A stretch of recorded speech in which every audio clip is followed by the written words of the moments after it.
Halo teman-teman semuanya, senang sekali bisa hadir kembali ya di live Instagram Sabda Youth. Dan malam hari ini sangat-sangat spesial karena kita masuk di bulan Juni ya. Spesial banget ya karena sudah setengah tahun tandanya kita hadir di tahun 2025 ini. Panjang perjalanan ya teman-teman. Nah, teman-teman di rumah nih semuanya. Nah, siapa nih yang ngerasa kalau dunia digital tuh udah ngerubah banyak hal dari cara kita berpikir, berkomunikasi, bahkan style fashion kita pun sedikit banyak berubah gitu kan. Nah, ada yang perubahan bikin kita semakin baik, maju, ada yang justru kayaknya toxic gitu. Nah, pernah nggak sih teman-teman sendiri itu menemukan atau bahkan merasa gitu ya terluka karena dunia digital ini, karena ngikutin standar-standarnya yang lumayan ya tinggi, bisa dikatakan seperti itu. Nah, pertanyaan besarnya adalah benarkah dunia digital ini bisa bikin mental kita terluka? Mari kita diskusikan malam hari ini bareng-bareng di live-nya Sabda Youth dengan topik Inner Wounds. Ya, digital inner wounds ya, itu ya. Oke, nah sebelum kita mulai, alangkah lebih baiknya kita berkenalan dulu ya. Dari Bu Evi dulu deh, dari Bu Evi terus ke Kak Ripka terus ke Aldo. Silakan. Halo, selamat malam semuanya. Senang banget bisa kenalan dengan teman-teman semua. Bersyukur ya bisa ketemu lagi dan kiranya malam ini bisa saling berbagi berkat gitu. Aku Evi, tinggalnya di Solo, pelayanan juga di Solo di Sabda. Mantap. Oke. Halo semuanya, salam kenal. Aku Ripka dari Kota Pematang Siantar, Medan, Sumatera Utara, pelayanan di GBI Siantar Plaza. Salam kenal. Mantap. Aldo. Halo, perkenalkan semuanya. Aku Aldo Re. Saat ini aku pelayanan di Desa Lembaga Sabda, bagian IT-nya. Mantap. Oke, salam kenal semuanya teman-teman. Enjoy malam hari ini, dan aku Ray, aku yang akan jadi host dan juga yang akan ngobrol bareng bersama dengan kita. Dan teman-teman di rumah juga tentunya kami ajak untuk ngobrol ya, untuk berdiskusi. Nanti ketika kami ngobrol silahkan beri komentar, jangan lupa. Dan jangan lupa juga untuk membagikan live Instagram ini supaya juga makin banyak teman-teman kita yang hadir. Nah, aku mau jelasin sedikit nih tentang Sabda Youth. Siapa tahu dari teman-teman yang nonton malam hari ini baru pertama kali join di Instagramnya Sabda Resources dan pertama kali nonton Sabda Youth juga. Oleh sebab itu aku mau jelaskan sedikit ya. Jadi apa itu Sabda Youth? Sabda Youth adalah acara ngobrol bareng dari Yayasan Lembaga Sabda live Instagram ya, yang ngebahas topik-topik kekinian yang relate dengan anak muda atau bahkan yang jarang dibahas oleh anak-anak muda. Itu sesuai dengan visi kami, yaitu mempersiapkan anak-anak muda untuk menjalankan panggilan Allah bagi generasinya. Itu sekilas tentang Sabda Youth teman-teman. Kita sudah kenalan masing-masing kita sudah kenal Sabda Youth. Kita mau mulai obrolan kita ya. Nah, sebelum kita mulai obrolan kita berdoa terlebih dahulu. Aldo boleh menolong kita dalam doa? Ya, mari kita berdoa. Tuhan kami surga Tuhan, terima kasih atas berkat kasih karunia-Mu. Pada malam hari ini kami akan berdiskusi Tuhan ringan di acara Sabda Youth ini. Tolong Tuhan berkati masing-masing kami agar kami bisa menyampaikan apa yang akan Kau sampaikan juga melalui kami Tuhan. Beri hikmat kepada kami, beri pengetahuan juga kepada kami. Dalam kami berdoa ya, amin. Amin. Amin. Oke, thank you. Nah, teman-teman semuanya, sekali lagi, kalau kami lagi ngobrol, kalau kami lagi diskusi, kalian juga silahkan ikut diskusi, ikutan nimbrung ya di kolom komentar, beri pertanyaan, beri pernyataan, bebas lah. Intinya teman-teman ikutan ngobrol, karena kalian kami ajak juga, jadi bukan hanya kami berempat ya. Oke, nah teman-teman, kalau dengar kata inner gitu ya, biasanya kita langsung hubungkan dengan inner child gitu kan. Itu memang yang paling umum kita dengarkan gitu. Yang populer, yang familiar tuh memang inner child. Tapi malam hari ini kita nggak bahas inner child, kita sedikit bergeser di mana kita mau sedikit fokus tentang inner wounds gitu. Dan inner wounds ini semacam luka gitu, luka yang dari dalam ya, bukan luka yang jatuh gitu. Nah, tetapi menariknya kalau kita hubungkan dengan digital, yaitu digital inner wounds, itu menjadi makna yang menarik untuk kita diskusikan. Nah, mengawali diskusi malam hari ini, dari teman-teman nih, apa sih sebenarnya digital inner wounds itu? Konsep seperti apa atau definisinya seperti apa? Silahkan. Dari aku ya Kak ya, menurut aku sih di digital inner words itu dapat diartikan sebagai luka-luka batin yang diakibatkan dari digital atau medsos seperti itu ya. Terlalu lama bermain sosial media juga mengakibatkan luka batin. Selalu seperti scrolling gitu ya. Terus scrolling gitu, melihat-lihat postingan-postingan orang seperti itu. Pasti ketika kita melihat postingan orang ada rasa minder, ada rasa iri seperti itu. Jadi itu yang mengakibatkan inner world itu tadi, digital inner world.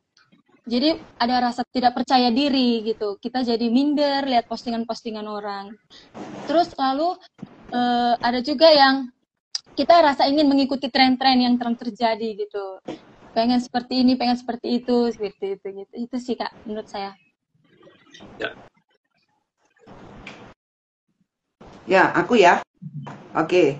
Ya tadi seperti yang disampaikan oleh Kak Ripka ya, ada beberapa hal ya terkait dengan luka batin. Tapi aku juga jadi jadi bertanya-tanya sebenarnya luka batin digital itu apakah itu tiba-tiba kita dapatkan atau sebenarnya udah ada akar-akarnya terlebih dahulu. Jadi kalau aku sih ya ketika mau belajar tentang luka batin digital ini, aku mencoba mencari tahu apa sih yang dimaksud dengan luka batin itu ya, supaya tahu kita beneran dapat luka batin beneran nggak nih dari tadi ya, misalnya jadi nggak percaya diri atau hanya tidak mau melihat postingan lagi orang lain, itu bisa dikatakan luka batin ya, atau luka batin digital. Jadi aku sendiri juga mencari bahwa luka batin itu memang ada hal-hal yang kita dapatkan ya karena ada mungkin kekerasan atau mungkin ada penolakan, ada kehilangan, ada pengkhianatan, burnout gitu ya, ada rasa bersalah,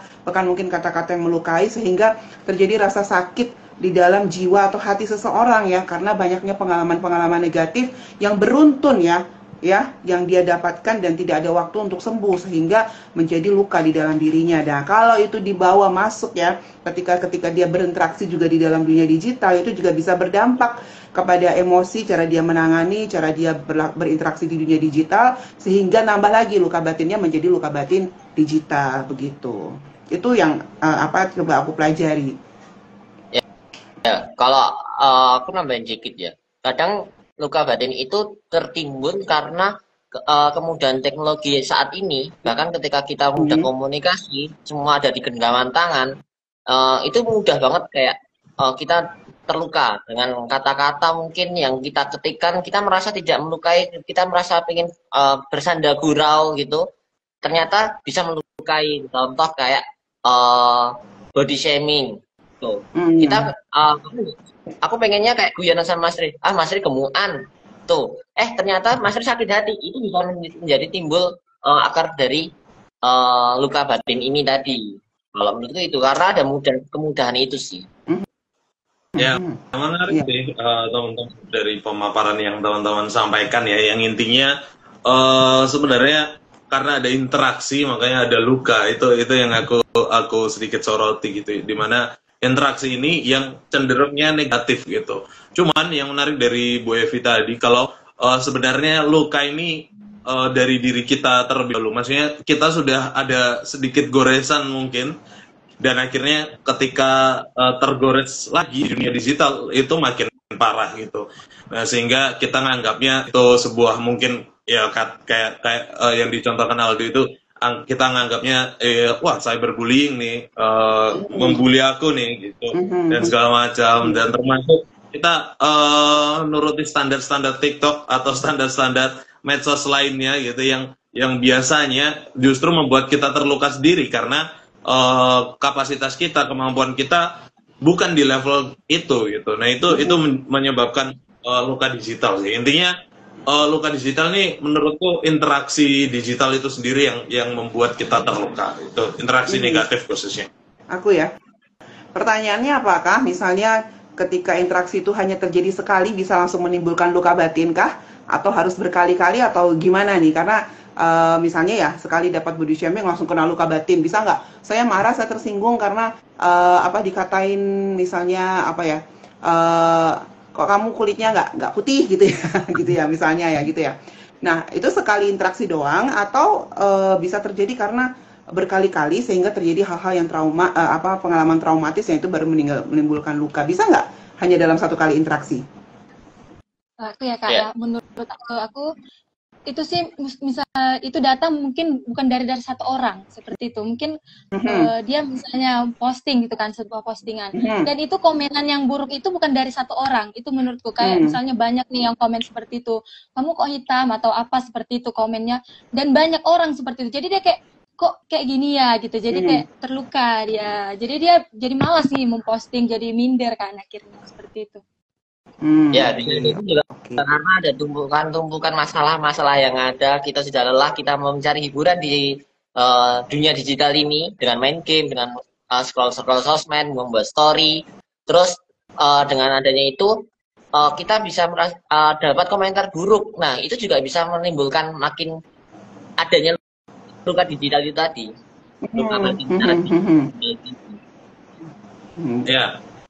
Sedikit nambahin sih, biasanya kalau orang menerima komentar negatif ya, dan baru sekali tapi down-nya udah berlebihan, justru itu membuktikan kalau dia sebetulnya sudah terluka terlebih dahulu gitu, sebelum masuk ke dunia itu sendiri gitu kan. Itu yang sering terjadi, sehingga ketika satu sentilan doang pemantiknya atau terbakarnya luar biasa. Jadi ya memang kalau mau dicari akarnya ya pasti ada sih penyebab sebelum dari komentar-komentar negatif itu sih.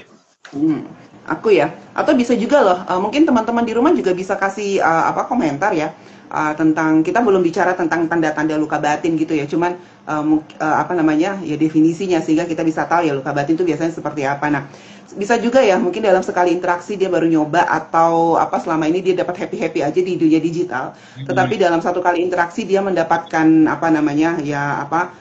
perundungan gitu ya, karena mungkin salah satu sikapnya atau apalah gitu ya.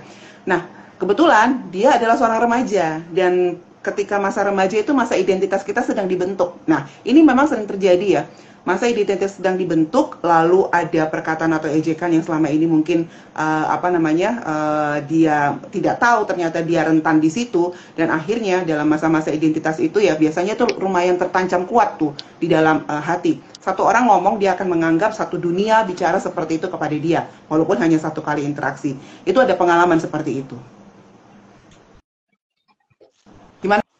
Ya, teman-teman yang lain? Ya, aku sepakat yang disampaikan Bu Eri ya. Kalau ketidaksiapan masuk sebuah dunia yang baru itu juga sangat pengaruh gitu ya. Maksudnya itu menyebabkan luka juga gitu. Jadi luka batin ini memang ya itu banyak hal gitu. Mencakup kesiapan diri, kesiapan pikiran juga. Dimana ketika masuk di dalam dunia digital ya harus menerima bagian dari resiko, dan kalau nggak siap gitu ya akibatnya seperti itu. Ya itulah ciri-ciri ya nanti ciri-ciri lebih dalam sih, tapi itulah setidaknya sekilas tentang definisinya gitu ya, terkait luka di digital ini atau luka batin digital ini. Oke. Ya. Aku nggak bisa lihat layar, jadi nggak tahu siapa yang angkat tangan.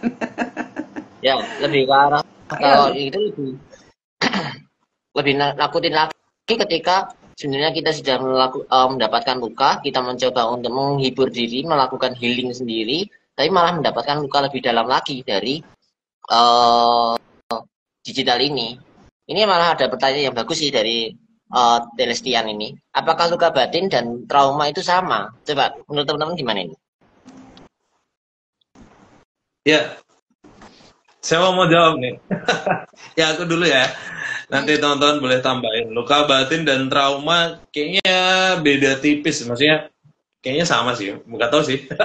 Nggak tahu pastinya. Tapi menurutku itu sebetulnya berkaitan gitu ya. Maksudnya karena terluka sehingga jadi trauma. Nah itu.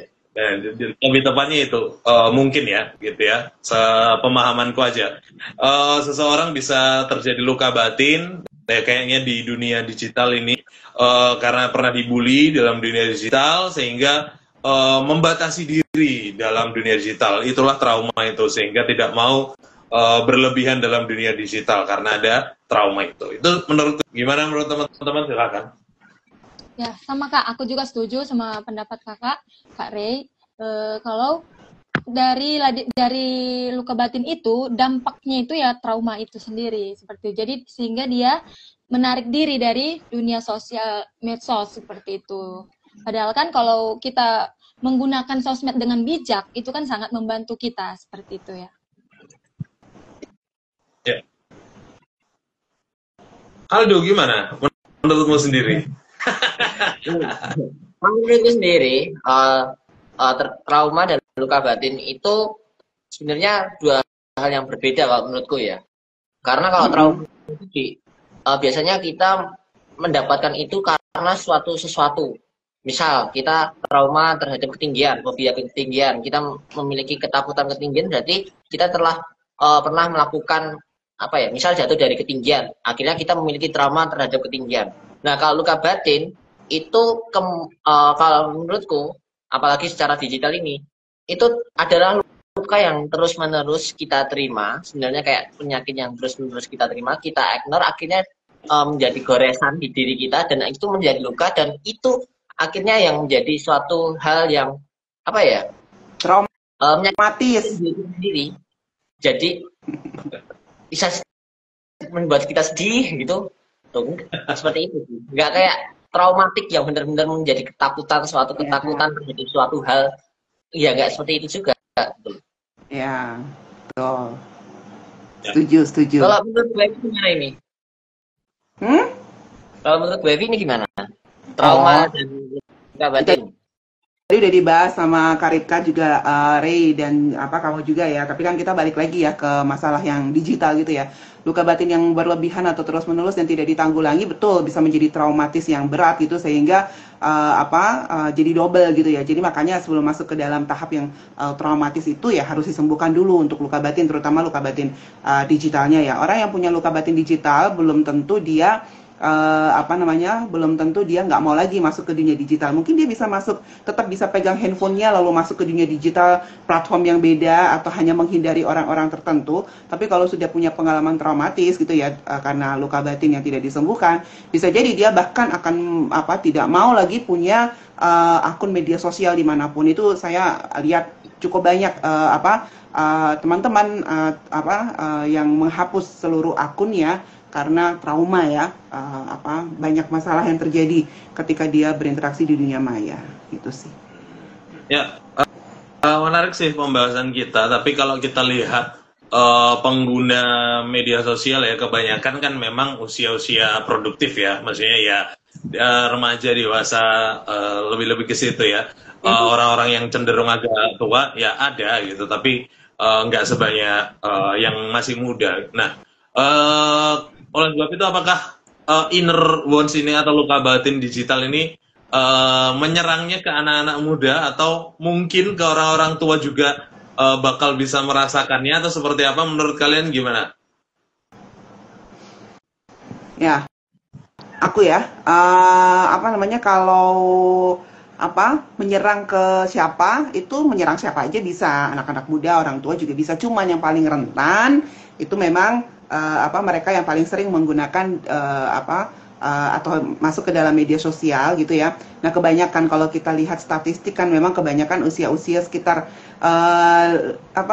sampai 35 tahun lah ya, yang cukup aktif di media sosial ya. Walaupun kita juga harus melihat surveinya berdasarkan platform-platform tertentu untuk paling banyak yang mana. Cuman kalau di total itu memang usia youth gitu ya, atau dewasa muda lah. Nah, makanya dikatakan paling banyak bisa terkena luka batin karena itu gitu ya. Karena mereka memang paling banyak yang paling aktif di ruang virtual.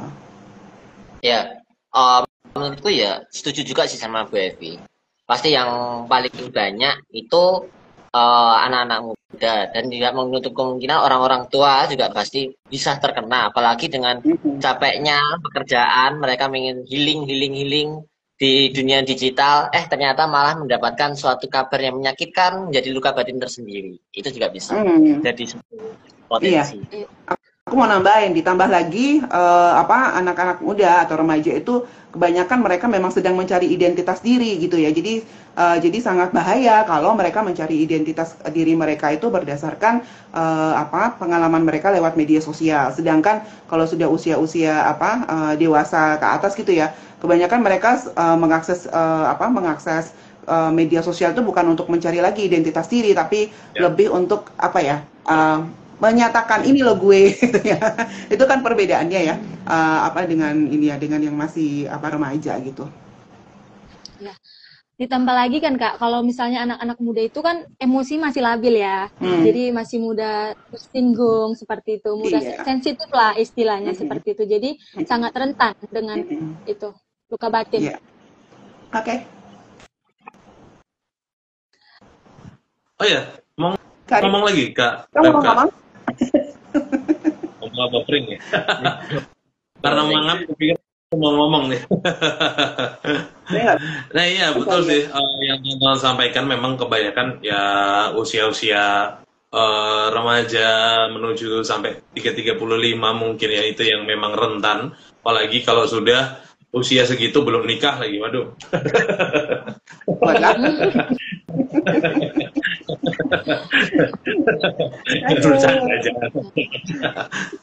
Setuju nggak nih yang di rumah nih yang usia segitu? Oke. Ya kita bisa lanjut nih ya Kak Rifka ya. Iya, sepertinya kalau sambil buka apps lain nggak bisa.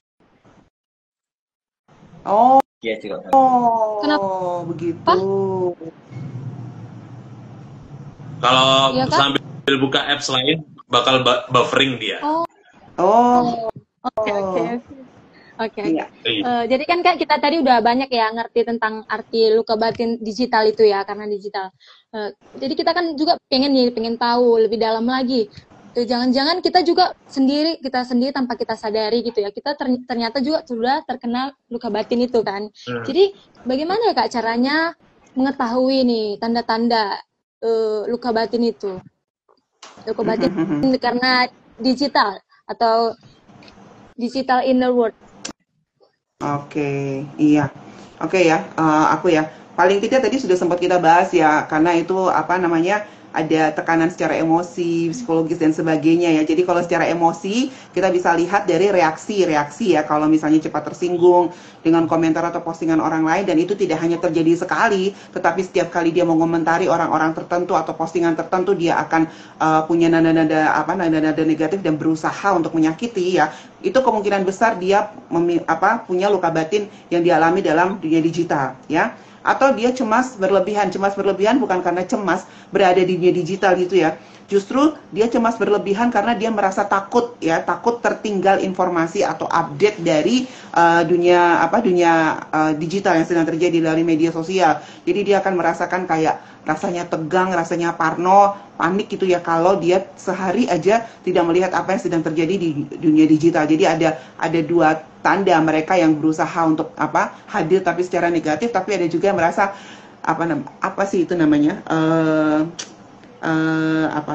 pokoknya dia tuh akan merasa ketakutan kalau tidak bisa mengikuti. Aduh, tadi istilahnya udah diingat cuman lupa dia. Mungkin teman-teman di rumah ada yang ingat istilahnya. Saya cari dulu nih ya. FOMO ya kali ya. FOMO. Oke. FOMO ya. Ikutin trennya. Nah, itu ya. FOMO. Ya, aku mau nambahin dikit.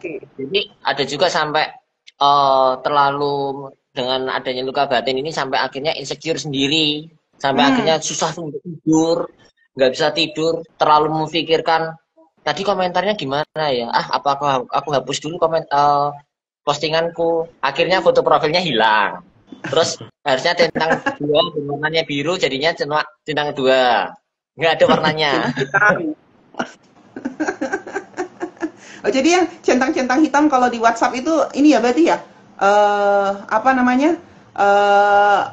kena luka batin kah itu? Aku harus membela ini karena aku centang hitam.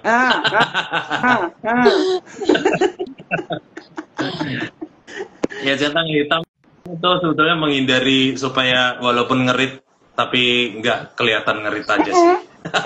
Apa gunanya Nggak, gitu tapi loh? balik Ya lagi ya, ampun.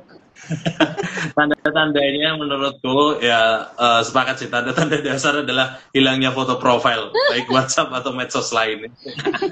Itu tanda-tanda yang nampak, karena aku punya teman juga yang sering sekali seperti itu. Kalau sudah ada ya galau-galaunya tuh tiba-tiba hilang aja foto profilnya. Oh sudah, ini pasti ada sesuatu. Biasanya langsung aku tanya kenapa gitu. Itu Iya. ciri-ciri yang pertama, dan banyak orang melakukan seperti itu, atau bahkan yang sering terjadi adalah hiatus medsos gitu. Tiba-tiba hilang aja dari medsos. Nah, itu bisa jadi karena ada luka batin di dunia digital. Itu yang sering terjadi. Tapi secara umum untuk secara pribadi gitu, dia biasanya lebih murung gitu, dan benar-benar kayak menutup untuk berinteraksi gitu. Jadi mendadak antisosial gitu. Nah, itu salah satu ciri juga sih, ketika biasanya orang yang happy dengan orang lain, bisa interaksi dengan nyaman dan segala macam, tiba-tiba jadi berhenti interaksi. Itu ya harusnya kita tahu sih, tanda-tanda seperti itu jadi tanda-tanda yang bisa kita hindari juga. Siapa tahu kita juga mengalaminya. Iya, aku ya. Dulu waktu masih muda, masih muda banget, sekarang agak muda. Ya, pernah ngerasa sangat sedih gitu ya, merasa sangat aku sendiri pernah merasa sangat terluka gitu ya. Jadi aku ingin memberitahukan kepada seluruh dunia aku sedang sedih nih gitu ya, dengan cara aku mengganti foto profil gitu. Foto profilnya gambar klasik, ada sebuah patung itu ya, patung gambar klasik gitulah, dengan air mata gitu ya. Jadi dia sedang termenung lalu ada air mata gitu ya. Jadi aku ingin memberitahu kepada dunia aku sedang terluka ya. Jadi mungkin itu salah satu tanda-tanda juga ya. Ada beberapa postingan atau beberapa gambar atau status lewat dengan teks kata-kata yang bisa membuat kita tahu, oh, orang ini sedang mengalami satu luka di dalam dirinya gitu ya. Jadi ya boleh kita tanya ya. Dulu aku ketika pasang foto profil itu, karena aku biasanya orangnya nggak seperti itu ya, dia langsung nanya gitu ya, dan aku bisa curhat dengan dia apa yang sedang aku alami saat itu. Cukup lama itu dulu. Kayaknya waktu itu Ray, Aldo, Ripka juga mungkin masih kecil gitu ya. Jadi kayaknya belum digital tuh, zaman-zaman belum digital. Zaman BlackBerry. Dulu cuma punya Iya, Facebook. Gimana Kak Ripka? Zaman-zaman BlackBerry belum sih? Atau Iya, itu kayaknya cuma BlackBerry kayaknya. Oke. Kalau menurut Ya. Kak Ripka sendiri, tanda-tandanya seperti apa nih? Oh iya, kalau aku sih seperti yang kakak tadi sampaikan, yaitu menghindar sih dari dunia medsos seperti itu ya. Biasanya kan dia nih update story gitu kan, update status yang perfect seperti itu ya kan. Kan orang-orang seperti orang yang harus sempurna nih, terlihat harus perfect gitu. Tapi ketika dia dapat hal yang buruk dari media sosial, dia langsung menghilang tiba-tiba gitu. Dia hapus akunnya kah, atau buat hapus foto profilnya kah, seperti itu sih menurut saya tanda-tandanya. Ya, di sisi lain, kalau terkadang kita susah tidur, jangan-jangan juga perlu koreksi diri sih. Ya, walaupun susah tidur itu bukan tanda-tanda yang mutlak ya, karena banyak faktor lain gitu ya, yang mempengaruhi susahnya tidur. Tapi boleh juga kalau kita tahu susah tidurnya karena pikiran yang terus berjalan dan gejolak-gejolak, ya kayaknya kita perlu cek juga diri kita, apakah ada luka juga gitu, karena biasanya yang terluka juga kebanyakan sih nggak bisa tidur gitu. Kalau ya kalau ini juga semakin menjauh ya dari Tuhan seperti itu, kayak jarang saat teduh kan ya, misalnya dia jadi malas bangun cepat kan, kalau susah tidur kan jadi akhirnya bangun lama seperti itu ya kan ya, bangun lama akhirnya dia jadi tidak bangun hubungan lagi dengan Tuhan, seperti itu, menjauh juga dari dunia komunitas rohaninya seperti itu. Iya.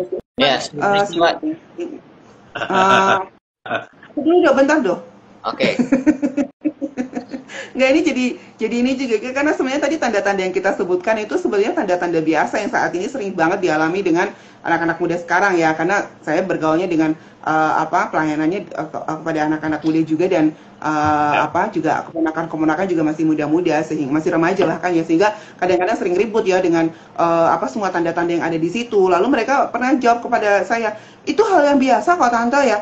Semua orang juga gitu ngalamin, kalau kita anak-anak muda dunia digital ngalamin yang namanya cemas, ngalamin yang namanya mungkin kadang-kadang kasih status toksik dan sebagainya, itu biasa banget itu sekarang mah, itu nggak usah diributin, maksudnya nggak usah dianggap hal yang heboh banget gitu ya. Nah itu sebenarnya jadi hal-hal yang sangat bermasalah loh ya, karena luka batin digital itu nggak akan kelihatan secara langsung ya, atau langsung kita sadari itu ya, malah justru cenderung kita mengabaikannya karena kita anggap oh ini hal biasa ya. Nah, padahal sebenarnya batin kita sedang menderita. Nah, inilah perlunya kita betul-betul tahu luka-luka batin itu seperti apa, terutama luka-luka batin digital. Jangan anggap itu hal yang biasa, begitu. Ya, nyambung dengan hal itu ada satu pertanyaan menarik dari Spiritual Journey Bed ya. Apakah luka batin bisa menyebabkan anxiety? Bacanya gimana? Ya itu. Kecemasan. Ya itu. Kecemasan berlebihan. Iya, kecemasan berlebihan, ketakutan berlebihan. Nah, nanti teman-teman boleh tambahin sedikit ya. Kalau menurutku ya bisa juga gitu kan. Karena kecemasan itu kan banyak faktor ya. Salah satunya ya luka batin itu tadi. Toh kita juga sudah sedikit diskusikan kalau tanda-tandanya adalah menghindar interaksi. Jadi ya takut berinteraksi dengan orang secara berlebihan kan anxiety juga ya. Jadi ya bisa jadi gitu. Tapi ya sekali lagi semuanya tetap perlu cek dan recheck 2 kali sih, maksudnya ya bahkan 3 kali pun nggak masalah gitu. Tapi intinya cek lagi apakah benar-benar seperti itu. Tapi itu bisa menjadi tanda. Itu menurutku sih. Oke. Gimana menurut teman-teman? Ya menurutku malah itu malah luka batin ini malah bisa menjadi suatu awalan dari anxiety. Kita jadi karena adanya luka batin di dunia digital, kita jadi susah tidur, kita terlalu berpikir yang enggak, yang harusnya kita enggak memikirkan itu, malah kita terlalu berpikir secara lebih mendalam, terus habis itu jadi emosi kita sudah terkendali, jatuhnya itu malah jadi titik awal kita mengalami anxiety itu sih, menurutku. Ya, dan kalau nggak hati-hati, luka batin yang tidak diketahui, luka batin yang tidak kita kita tidak evaluasi atau tidak mendapatkan pertolongan dari orang lain, itu nanti bisa masuk ke dalam tindakan-tindakan kriminal juga yang bisa membahayakan diri sendiri, membahayakan orang lain juga. Karena sering banget nonton film-film film-film detektif ya, serial-serial itu tentang cybercrime itu ya, itu dan itu kebanyakan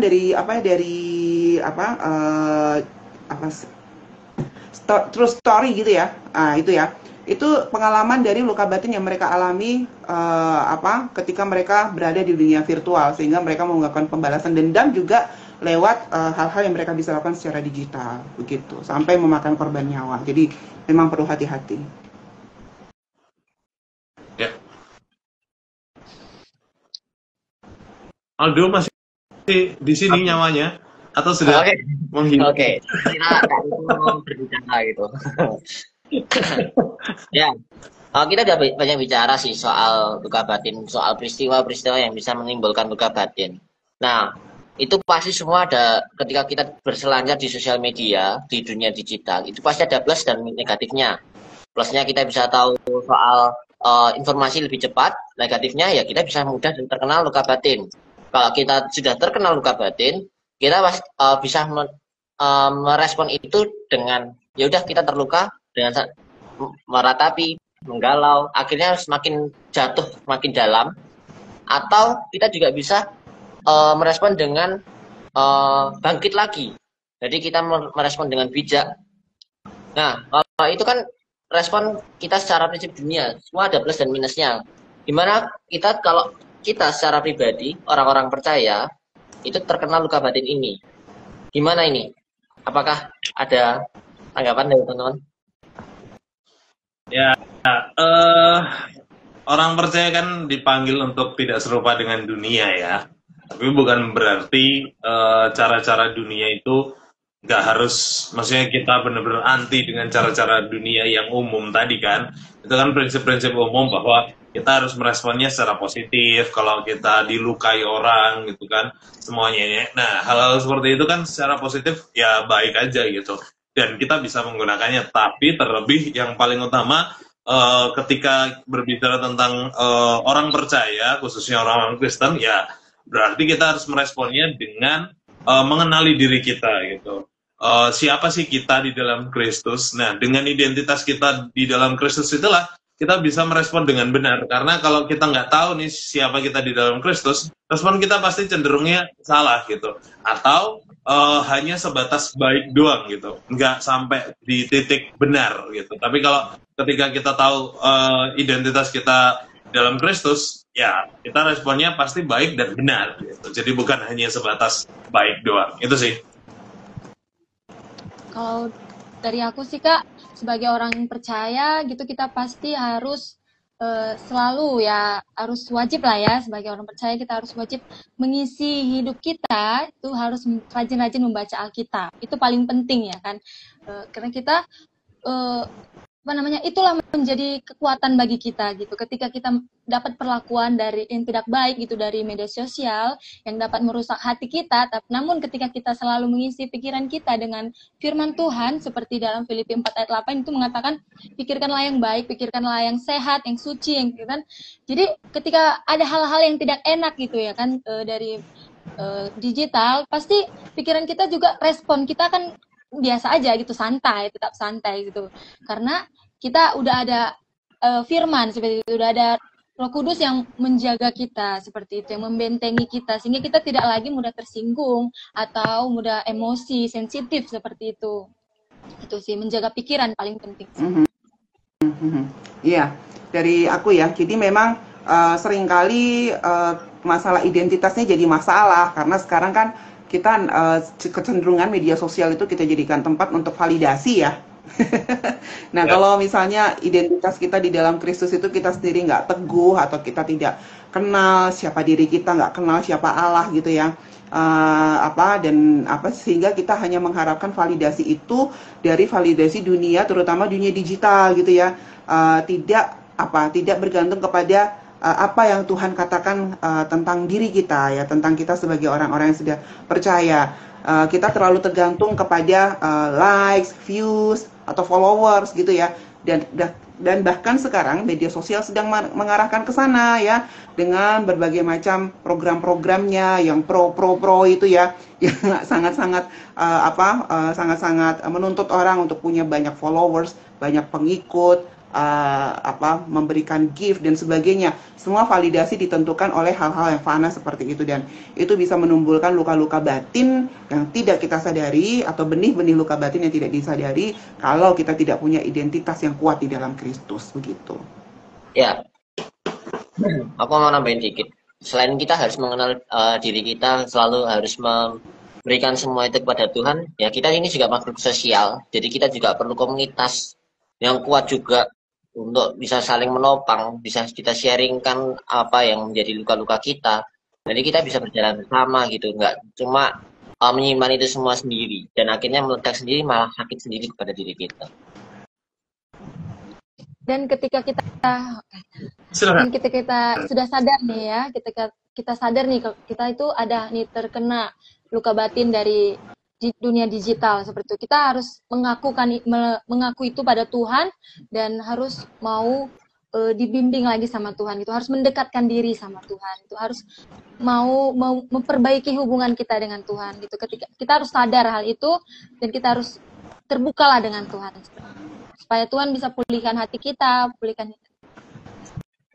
Ya betul, sepakat sih yang disampaikan Kak Ripka. Intinya berarti kan kesadaran bahwa kita tuh bisa pulih gitu. Itu respon yang baik sih. Dan terlebih kita dipulihkan, itu yang paling utama ya, bukan memulihkan diri sendiri, tapi kita dipulihkan. Itu hal yang baik. Dan juga sebelum sampai ke, maksudnya kalau aku mengibaratkan itu kan sebuah solusi ya, bahwa kita akan dipulihkan Tuhan gitu. Tapi sebelum sampai ke solusi, alangkah lebih baiknya kita mencari tahu juga penyebabnya gitu. Apa sih yang menjadi menyebabkan kita terluka ini, dalam artian apakah ini benar-benar dari orang lain yang melukai kita atau kita yang memang belum beres gitu. Itu yang jarang dilakukan banyak orang gitu ketika ada luka nggak mengoreksi diri tapi terburu-buru langsung cari solusi gitu. Maunya lukanya segera sembuh gitu sehingga akarnya belum terjabut, ya lukanya sembuh tapi akarnya belum terjabut, nanti next time terluka lagi, lebih parah lagi, gitu. Ya, aku ya. Nah itu memang apa yang sering jadi masalah gitu ya. Kita maunya cari instan, langsung cari obatnya, tapi nggak mau cari tahu apa sih yang bikin kita seperti ini gitu kan ya. Nah itu itu yang memang harus kita berantas gitu ya. Dan langkah-langkah pemulihan untuk luka batin digital ini nggak mungkin kita bisa dapatkan kalau kita nggak mencabut tadi akarnya dan meresponsnya. Kalau kita anak-anak muda Kristen ya harus meresponnya secara Kristen, yaitu kembali lagi kepada firman Tuhan gitu ya. Jadi ya aku setuju banget ya kalau kita sebagai orang percaya memang harus tahu respon yang benar ketika menghadapi luka batin apapun, termasuk khususnya malam ini kita bicara tentang luka batin digital ya. Tapi kita juga tahu sih ya kalau respon itu cuma akan berdampak sementara tanpa campur tangan Tuhan. Tadi kita udah sepakat dengan hal itu ya, harus dengan campur tangan Tuhan gitu ya. Jadi memang dalam urusan luka batin seperti ini kita perlu benar-benar dipulihkan oleh Tuhan gitu ya. Perlu membuka hati kita. Kita nggak ngerti, kita nggak tahu, mungkin kita terluka, tetapi harus minta tolong Tuhan, berikan selalu kepekaan untuk ini ya, untuk bisa menyadari jangan-jangan aku sekarang sedang akan mengalami luka-luka batin itu. Nah, tapi sekarang kita mau bicara ya tentang langkah-langkahnya gitu. Apa sih langkah-langkah konkretnya yang bisa kita lakukan sebagai anak-anak Tuhan untuk kita bisa sembuh dari luka batin atau ya menolong orang lain yang juga sedang mengalami luka batin digital. Ya, silakan. Aldo deh. Tadi dari sebelumnya kan kita udah banyak ngomongin soal kita harus terlalu mengandalkan Tuhan. Ya pertolongan Tuhan itu pasti yang utama sih dalam hidup kita. Kita harus juga kenali dulu, kita harus sadari, dan kita harus juga mengakui kalau kita benar-benar mengalami luka batin ini. Dan itu kita harus serahkan semuanya di dalam tangan Tuhan. Biarlah Tuhan yang akan memulihkan luka batin yang kita alami itu tadi.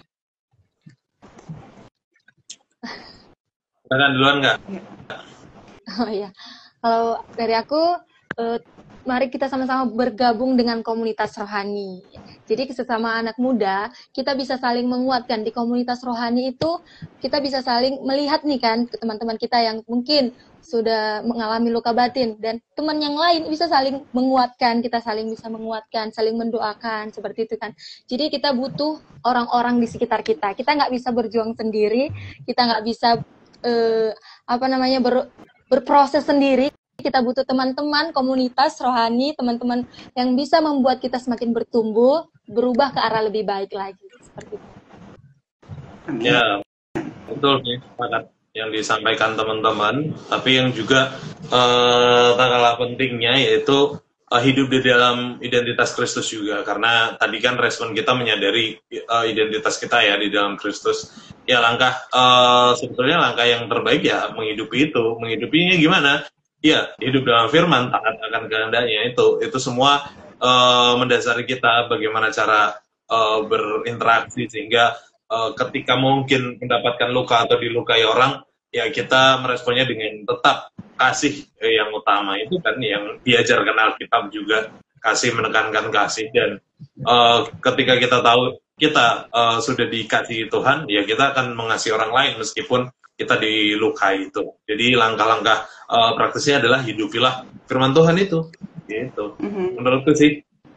Kalau aku juga salah satu langkah pencegahan atau mungkin langkah pemulihan itu dengan melakukan evaluasi ya.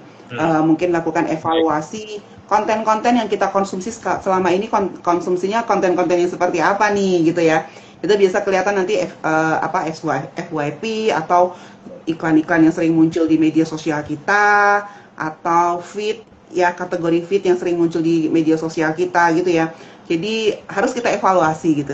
Kebanyakan lebih banyak hal-hal yang toksik yang nggak ada nilainya untuk pertumbuhan rohani kita atau pengembangan diri kita, atau ini ya, kalau di dalam media sosial kita tuh nggak ada lagi feed tentang firman Tuhan yang kan sering kan muncul otomatis walaupun kita nggak follow ya, gitu ya.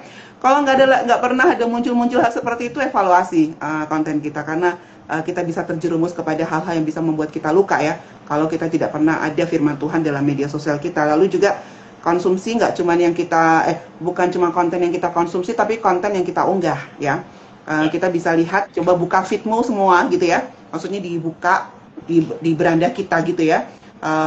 Di profil kita, dan lihat, evaluasi semuanya ya. Ini konten-kontenku konten toksik semuakah, atau konten yang berusaha untuk menyinggung pihak tertentu semuakah, atau konten-konten yang mencerminkan identitasku di dalam Kristus. Itu sebenarnya langkah yang paling mudah untuk pencegahan atau mungkin juga pemulihan. Fitku penuh flyer Sabda Yud.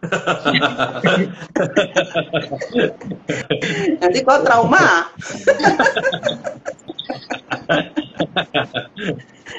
Ya, ini langkah yang baik dari teman-teman, itu sangat menarik ya. Terlebih cari komunitas ya, salah satunya dengan kita sekarang ini ngobrol bareng gitu, itu bisa menjadi langkah-langkah. Mungkin kita nggak mengalami terluka saat ini, ya berarti langkah-langkah pencegahan, langkah-langkah pemulihan ya bisa jadi juga gitu. Dan juga perlu sih untuk puasa lah sesekali media sosial gitu sebelum terluka ya. Langkah lebih baiknya kita hindari itu bukan untuk antisosial atau menstop sosial media kita, enggak, tapi mengistirahatkan hal-hal yang negatif tadi salah satunya. Dan menghindari juga kalau kita memang belum bisa menguasai di dunia tersebut, menguasai maksudnya pikiran, emosi, dan segala macamnya, ya lebih baik kita menghindari terlebih dahulu gitu. Jadi jangan setiap hari screen time-nya dikurangi untuk media sosial ya, terlebih gitu. Kecuali ada kerjaan ya beda cerita, sebagai content creator gitu kan, ya beda cerita lagi lah, nanti kita atur lagi kalau itu. Ya, ada juga yang lebih baik lagi, kayak kita mengawali dan menutup hari bukan dengan HP. Selama ini kan kalau kebiasaan kita mau tidur, bangun tidur cari HP dulu. Tapi kita ubah kebiasaan itu dengan cara ya kita mencari dulu firman Tuhan, kita berdoa, dan juga dahulukan juga kerajaan Allah, baru yang lain akan mengikuti kita. Haleluya. Memang anak pendeta beda.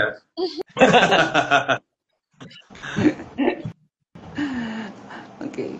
Ya, ini ada satu komentar. Ya. Gimana Bu Evi? Bu Evi duluan deh. Baca lah. Ya, ada satu komentar dari Kak Tilestian ya, bijaksana hidup di dunia digital, gabung di komunitas Kristen supaya sering terpapar konten yang positif yang membangun iman. Jangan biarkan algoritma memperparah luka batin dengan konten-konten yang tidak sehat. Nah, betul sekali, sepakat aku. Dan juga di Instagram kan kita bisa meriset explore kita ya. Kalau explore kita sudah terbiasa, pasti kan akan terrekomendasi hal yang sama. Kita juga bisa meriset di setting, kalau nggak tahu ya di googling aja gimana cara menghapus history explore kita supaya kita bisa set ulang gitu ibaratnya. Itu sih. Ya.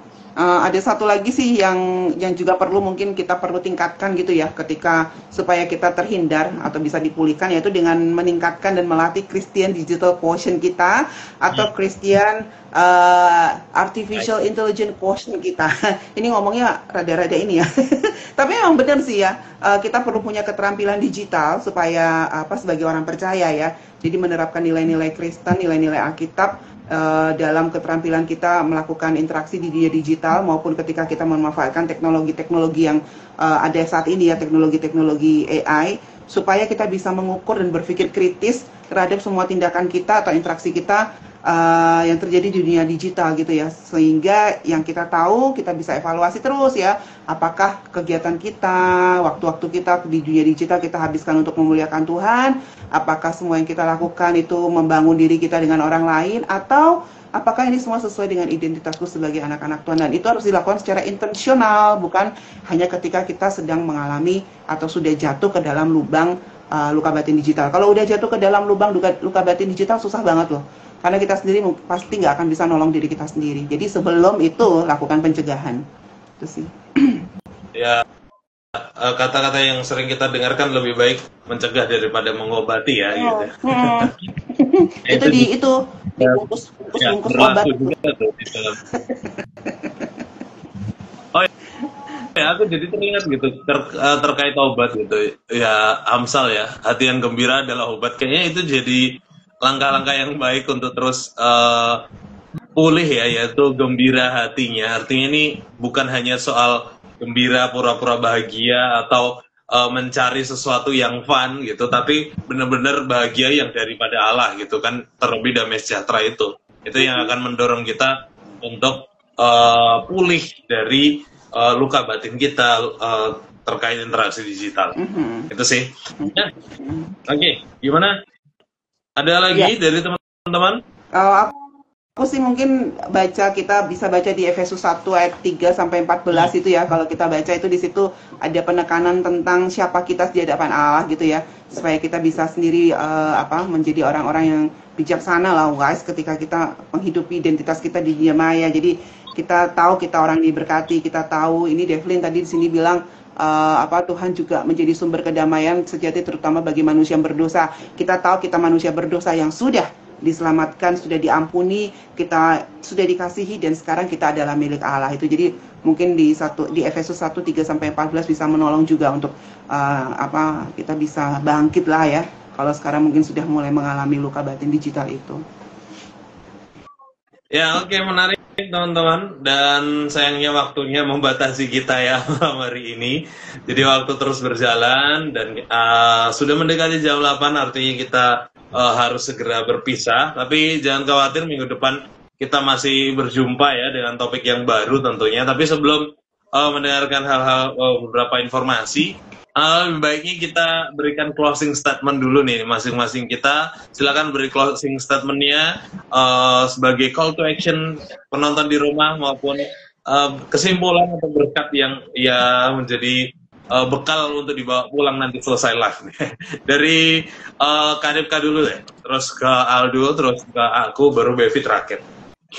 Kalau dari aku sebagai anak-anak Tuhan, kita harus lebih bijak lagi ya dalam menggunakan dunia digital di medsos. Jangan sampai kita keasikan dalam bermain medsos sehingga kita asik memposting-posting, membuat kesan sempurna seperti itu ya, lebih baik sempurna, seperti ingin sempurna di medsos sehingga kita lupa dengan dunia nyata kita, dengan orang-orang di sekeliling kita, terlebih kepada Tuhan seperti itu. Jadi hubungan kita dengan Tuhan juga jadi rusak seperti itu. Jadi mari kita isi hidup kita dengan firman Tuhan, kita jaga hubungan kita dengan Tuhan dan teman-teman di sekeliling kita, baru kita bisa menggunakan dunia digital dengan baik. Amin. Siap, thank you. Silakan Aldo. Kalau ya tadi ya aku juga sebutin sih. Ya pertama ya kita harus awali dan akhiri hari ini dengan bukan cari HP lagi, tapi carilah dulu kerajaan Allah. Dah, cukup. Tapi Alkitab ada di HP nih, gimana? Diskusi lagi nih. Iya, Alkitab ada di HP. Alkitab itu, HP itu Alkitab, gimana sih? Holy Bible. Harusnya HP itu jadi Alkitab ya. Ya, oke. Dari go teman-teman, jangan melukai dan jangan terluka ya. Jadi supaya kita hidup dengan berdamai, tapi mendekatlah terus kepada Tuhan, tingkatkan relasimu dengan Tuhan supaya bisa menjaga kita supaya tidak terluka atau meminimalisir luka itu, dan kalaupun sudah terluka bisa lekas sembuh karena kita dekat sang penyembuh yang sejati itu sendiri. Amen. Dan juga kita juga penuh hikmat yang daripada Dia untuk terus bijak menggunakan media sosial, tidak melukai orang lain, juga menjadi contoh dan teladan yang baik untuk orang lain juga melakukan hal yang sama, yang terutama adalah memuliakan Tuhan. Itu dariku, Bu Evi silakan. Iya, jangan sibuk bikin feed yang rapi, tapi hatimu sedang hancur atau hatimu sedang terluka gitu ya. Saatnya stop fake healing dan cari pemulihan sejati di dalam Tuhan. Ingat itu ya. Tuhan mengasihi kita semua. Amin. Amin. Stop fake ya, be real. Oke teman-teman, kita jumpa lagi minggu depan di hari yang sama, di hari Selasa, di jam yang sama, di jam 7 malam dengan topik yang lebih spesifik. Kalau hari ini kan tentang luka, minggu depan tentang pemulihan. Ya, healing or escaping. Nah, healing di zaman sekarang itu kita akan diskusikan minggu depan ya. Minggu depan silakan join lagi dan jangan lupa follow Instagram Sabda Resources untuk supaya tidak ketinggalan informasi tentang Sabda Youth. Oke, thank you banyak teman-teman. Kita tutup dalam doa. Minta dengan kasih Kak Ripka boleh berdoa. Kita bersatu dalam doa. Terima kasih Tuhan Yesus, terima kasih Bapa. Kami bersyukur buat diskusi yang indah ini Tuhan. Kami bisa bersama-sama berdiskusi tentang dunia digital. Tuhan Yesus, terima kasih Bapak, apapun yang berkat yang kami dapat hari ini, biarlah itu bisa menjadi bekal bagi kami untuk menjalani hari-hari kami, untuk menjadi anak-anak-Mu yang bijaksana dalam menggunakan media sosial Tuhan. Terima kasih Bapak, terima kasih Roh Kudus tuntun setiap kami, dan bila ada di antara kami yang sudah dalam luka batin karena dunia digital, biarlah Engkau pulihkan ya Bapak, mampukan kami untuk semakin lebih dekat lagi dengan Tuhan, sehingga kami dapat berubah dan dapat bertumbuh dalam-Mu Tuhan. Terima kasih Tuhan Yesus, terima kasih. Kami akhiri pertemuan kami dengan sukacita dalam nama Yesus. Haleluya. Amin. Amin. Thank you banyak lagi Aldo, Kak Rifka, thank you Bevi. Thank you teman-teman di rumah yang sudah memberi komentar. Kita jumpa lagi minggu depan. Bye-bye, God bless you. Salam ever.